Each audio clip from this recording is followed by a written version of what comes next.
Okay, hello everyone. I wanted to show Jose the new nugget package that I found. I was listening to the Actually the Bob podcast and they mentioned this, so it got me curious. I came here. Is this a Blazor Component Bus? And so if you can see, like in a nutshell, is enabling loosely coupling messaging between Blazor UI components. And I know that sounds really like a boost word or anything, but let's see it in action.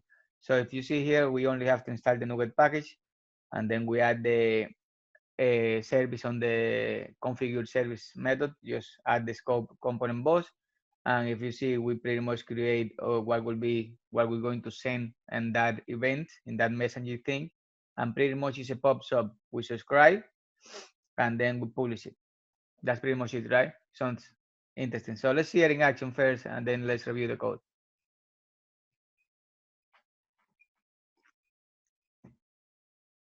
Okay, Jose, look at this. So we have this student component, this house assignment component, and this sorting student to house component. So this is like a Harry Potter type of application. So we're going to say, okay, Jose Ojeda, it will be the student that we will be adding. And when we add it, it will be added to the enrolled student, but then the sorting hat will decide which house he's going to be assigned to. So let's click on it. You see, you got assigned to Ravenclaw, and then this component got. So if you check here, and we can repeat it because there is not validation here or anything, but when I add a student, it gets added here, the sorting hat gets assigned to the Hufflepuff now, and then it comes back to this house assignment component. So let's see it one last time and let's review the code.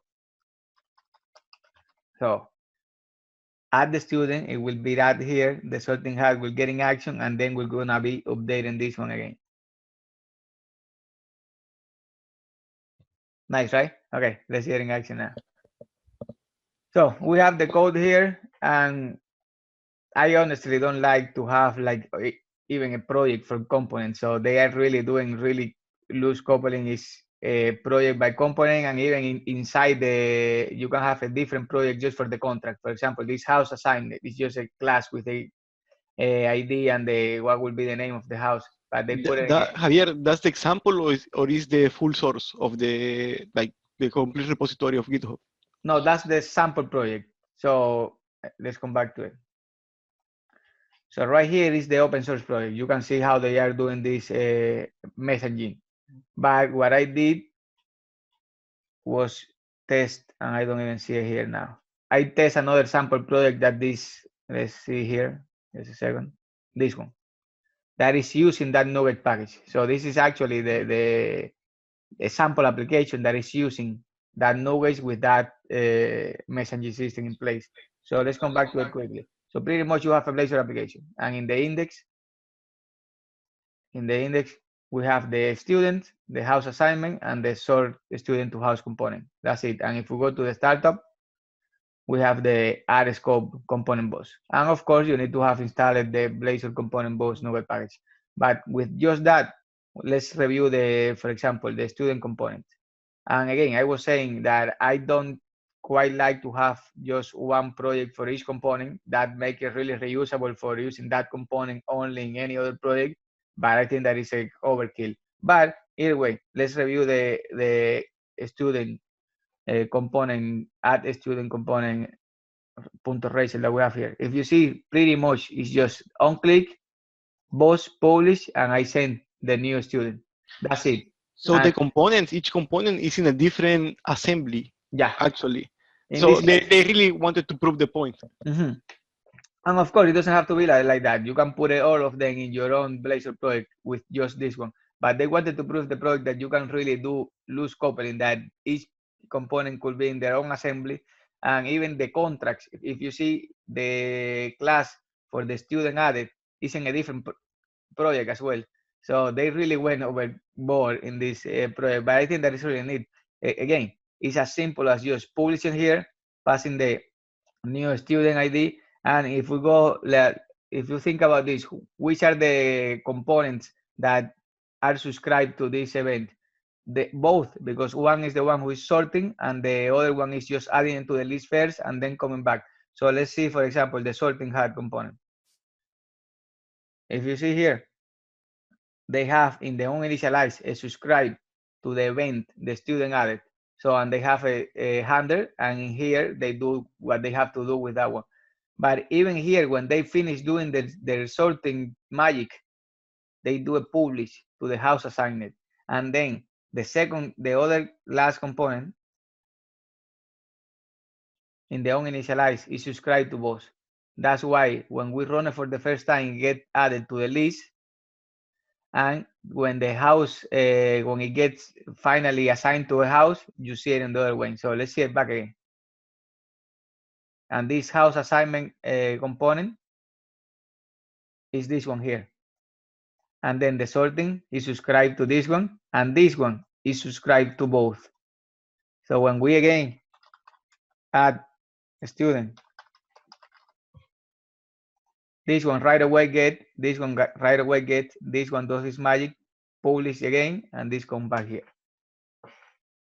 And also, I guess it will depend how you register the service, like how the scope will work, right? Because that's dependency injection. It's not the service bus anyway. No, if you see, we register here as a scope, so it will be only for me, only for the user who is actually in the session right now. But I think that is really nice. If you see, it's completely loose coupling, and they are actually putting some, let's see it, some delay, so you can actually see when we publish and the other one who is subscribed when it gets and so on. So, but it's instantly. As soon as you publish, the other one who is subscribed is waiting for it, and boom. This is like magic. If you want to do a system like Android, like with intents, like you generate events just with the ID that you know the ID from before. So you can say like, here my system will tell when there is a new customer created, and then you can really listen in another place. That's super nice actually. And I guess it's also back and front end. I mean, code and UI, you can do both. Yeah. Both can respond to the event. No, when I saw it, I instantly think I have to show this to Jose because again, if you see here, let's come back to one of these, anyone. Right, actually, this is the best example. In the uninitialize of this component, we just subscribe. So when this happens, we're gonna be listening. And if we see here, we can do everything with the argument that is being sent. And this argument is a new student, and this argument is a new house assignation. So you can do anything. I think that is very good, pretty nice, right to the point, and really simple implementation. Add new web package, add service scope to the component bus in the startup, and then just publish and subscribe. And I mean, it reminds me of Xamarin. I think Xamarin used to have something like this, and I think also Prism used to have Prism is both. Well, like that pattern is really useful, but also you need to be careful sometimes with it. But it's good to have it. It's really good to have it. I mean, because sometimes the most difficult part is finding the path from one component to another component on how to communicate. That's why you start making static variables and passing values like that. So with this, you can actually avoid that. And not only that, especially in the same page, when you have 3-4 components like the index tracer, most of the time those components are tight coupling. It's not loose coupling. They are depending of a shared model. So you are sending data from one to the other one. So it's not like here. So here you send a message and you are waiting for whoever needs to listen to this message. Whoever is waiting for it, it will do something about it, or it will not. But it's the idea that you don't have that, and that's the perfect point that they're making here. Every component in their separate assembly, every component, every contract in their separate project. So it can definitely be reused across as many projects as you want. This sounds like a new toy, actually. Let's try it with SAP one of these days to see what we can do with it. I knew you would say that. Okay, guys, just wanted to show this quick project that I saw. I found really neat. So hopefully somebody see it, get excited as well. So see you in the next video.